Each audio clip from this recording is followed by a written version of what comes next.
Linking that harassment and that society norms to you, ma'am Daraksha, I want to ask, I have read that your thesis work was on impact of myths, beliefs, norms and traditions on women's health.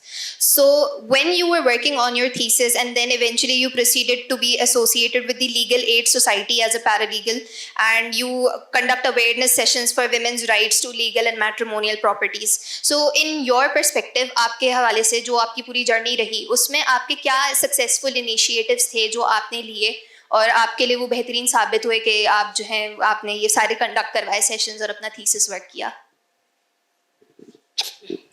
السلام علیکم. سب سے پہلے تو میں doctor اسما کو thanks بولوں گی کہ ویمن اسٹڈیز ڈپارٹمنٹ کی طرف سے انہوں نے مجھے انوائٹ کیا اور اس اتنے بہترین کانفرنس میں شرکت ہونے کا موقع دیا, اور اس کے انعقاد پہ بھی میں ان کو اپریشیٹ کرتی ہوں.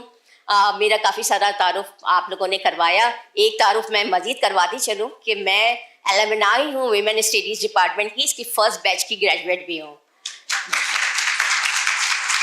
97-98 کا بیچ تھا ہمارا. ڈاکٹر طاہرہ آفتاب اس وقت ڈائریکٹر تھیں اور ہم آپ کی طرح یہاں بیٹھے ہوتے تھے. آج میں یہاں ہوں, کل آپ لوگوں کی پوزیشن ہوگی. جہاں تک آپ نے یہ بات کی کہ میرے سکسیزفل انیشیٹو رہے کافی سارے, اور اس میں میں کہوں گی کہ میرے ساتھ جو کام کرنے والے ہیں اور پیچھے سے جو بیک گراؤنڈس رہے ہیں بہت زیادہ, ایک تو شروع سے ہی میں نے کافی اسٹرگل کی. ایک چیز چھوٹی سی میں شیئر کروں گی کہ میں نے بہت اپنے چائلڈہڈ سے بہت زیادہ اسٹرگل کی, ایجوکیشن لائف میں بھی اور آگے بڑھنے کے لیے بھی. اور جیسے کہتے ہیں نا کہ ایک کامیاب مرد کے پیچھے ایک عورت کا ہاتھ ہوتا ہے, تو ایک کامیاب عورت کے پیچھے اس کی پوری فیملی اور پوری سوسائٹی کا ہاتھ ہوتا ہے, اسپیشلی اس کے فادر, بردر, ہسبینڈ اور بھائی. اگر یہ لوگ آپ کا ساتھ نہیں دینا تو آپ بالکل بھی کچھ نہیں کر سکتے, آگے نہیں بڑھ سکتے ہیں. تو ایک کانسیپٹ آپ نے اپنا یہ بھی مائنڈ میں بنانا ہے, نیور گیو اپ والا, کہ آپ جب کوئی کام کرنے چلے ہیں تو اس سے پیچھے نہیں ہٹنا, کرنا ہے. بیکاز آپ کو تسخیر کرنا ہے. You have to search galaxies beyond the blisses. ٹھیک ہے, تو اس سوچ کو رکھتے ہوئے, اس سے پہلے ایک ہمارے پاس تھیں خاتون, میں نام ان کا بھول رہی ہوں, تو انہوں نے کہا میں نے خواب دیکھنا سکھایا. اس خواب کو جب آپ دیکھیں گے تو اس کی تعبیر کے لیے بڑھیں گے. تو اسی طرح آپ کی لائف کا ایک سرجنگ پیشن ہوتا ہے جو میں نے اپنا اڈاپٹ کیا اپنی اسٹرگل لائف سے, کیونکہ میرے ساتھ بچپن میں ایک میڈیکل پرابلم ہوا تھا, اس کے ساتھ میں نے فائٹ کیا, کافی بلنگ کا بھی شکار ہوئی. اور جو ہے میں ایسا ہوتا تھا کہ میں گھر آتی تھی تو روتی ہوتی تھی. تو میرے بڑے بھائی نے مجھ سے ایک بات کہی کہ بیٹا دنیا میں صرف ایک شخص ایسا ہوتا ہے جس کو تم خوش رکھ سکتے ہو, وہ ہے تمہاری اپنی ذات. اپنی لمیٹیشنس, اپنی باؤنڈریز کو دیکھو اور جو تمہارا دل چاہے وہ کرو. یہ سوچ آپ اڈاپٹ کر لیں کہ آپ نے آس پاس کے لوگوں کی پرواہ نہیں کرنی ہے. آپ کا جو سرجنگ پیشن ہے, آپ کا جو ڈریم ہے, اس کو کم ٹرو کرنے کے لیے آپ نے فائٹ بھی کرنا ہے اور آگے بھی بڑھتے جانا ہے. تو یہی سوچ اڈاپٹ کی, اس کو لیتے ہوئے آگے چلے, اچھے ساتھی ملے اور ہم آگے بڑھتے چلے گئے. لکیلی جو ہے کام شوق تھا ویمن اسٹڈیز ڈپارٹمنٹ سے میں آنا بھی میرا ایک ایکسیڈنٹ ہی تھا, کیونکہ میں تو گریجویشن کے بعد میں نے تو کہا تھا اپنی بہنوں کو, میں دیکھتی تھی یونیورسٹی آ کے اور بے حال ہوتے ہوئے یونیورسٹی سے آ کے, تو میں کہتی کہ نہیں بھائی میں تو یونیورسٹی نہیں جاؤں گی, گریجویشن کر لیا بہت ہے. میری دوست ایڈمیشن لینے آئی تھی تو اس نے مجھے کہا دیکھو تم بھی لے لو, کے یو کی اسٹوڈنٹ کہلاؤ گی. تو وہ بس لاسٹ ڈے تھا فی سبمیشن کا اور ایڈمیشن کا, تو اس طرح میں نے کہا چلو ٹھیک ہے تم کہتی ہو تو تمہارا ساتھ ہوگا, لے لیتی ہوں. اور یونیورسٹی سے ہی کے یو وہ درسگاہ میرے لیے رہی ہے جہاں مجھے مزید آگے بڑھنے کا اور پڑھنے کا شوق ہوا. لرننگ ہوئی. ہمارے جو 7 days ہوتے, صرف 2 days ہمارے فیلڈ کے ہوتے تھے. ہم نے بہت لرن کیا. جو میرا تھیسس رہا impact of norms and maths and beliefs on women health, وہ بھی اسی لیے کیا تھا, ہم 3 ساتھی تھے اور ہم نے یہاں پہ یہی میرا کراچی یونیورسٹی کا جو ہمارا تھا وہ ماسٹر تھا, بائے ریسرچ ماسٹرس تھا ہوتا تھا, ہم لوگ کا پیپرز بھی ہوتے تھے.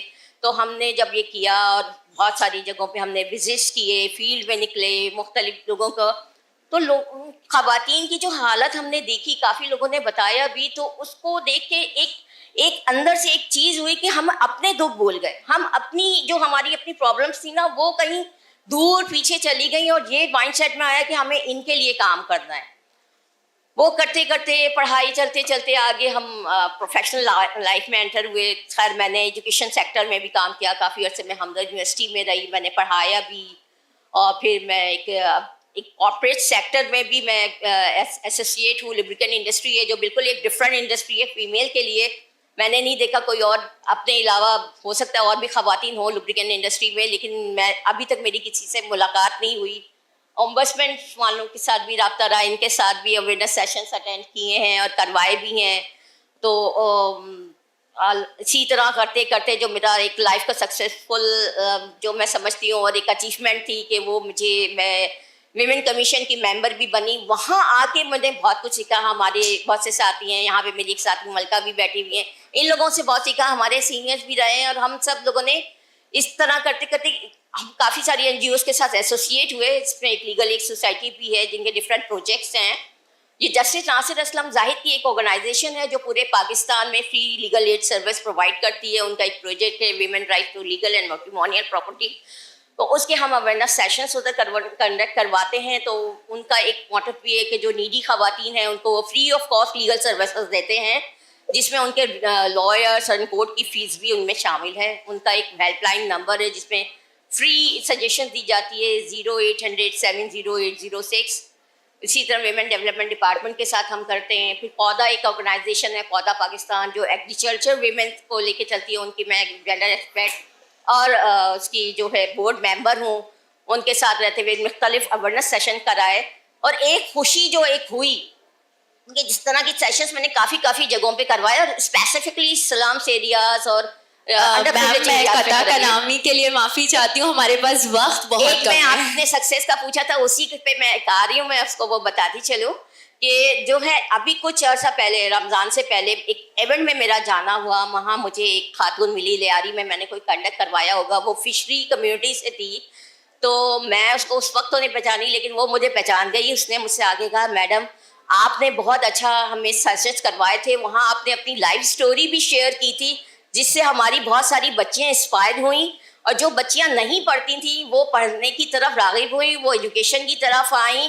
کچھ نے اپنی سلائی مشینز کی اپنا کام شروع کیا, اور کچھ بچیوں نے اسکول میں ٹیچنگ کر کے اپنے اون پہ کام کرنے شروع کر دیے. تو یہ چیزیں اگر ہم دوسروں سے سنتے ہیں کہ ہماری ایک چھوٹی سی بات کسی کے دل میں اتر جائے, تو وہ بہت بڑی ہماری کامیابی ہے کہ وہ ہم سے سیکھتے ہیں اور آگے بڑھتی ہیں. تو میری آج کی بچیوں کے لیے یہ ہے کہ ماشاء اللہ سے یونیورسٹی میں آپ لیول پہ ہیں, آپ اپنے آس پاس بھی دیکھیں اور بچیوں کو بھی موٹیویٹ کریں. ایک تو یہ کہ ایجوکیشن ضرور لیں, سیکنڈلی کوئی بھی کام کریں تو اس کو ادھورا نہ چھوڑیں, اور نیور گیو اپ. یہ آپ کی کامیابی کا راز ہے. بالکل, thank you so much ma'am, thank you so much.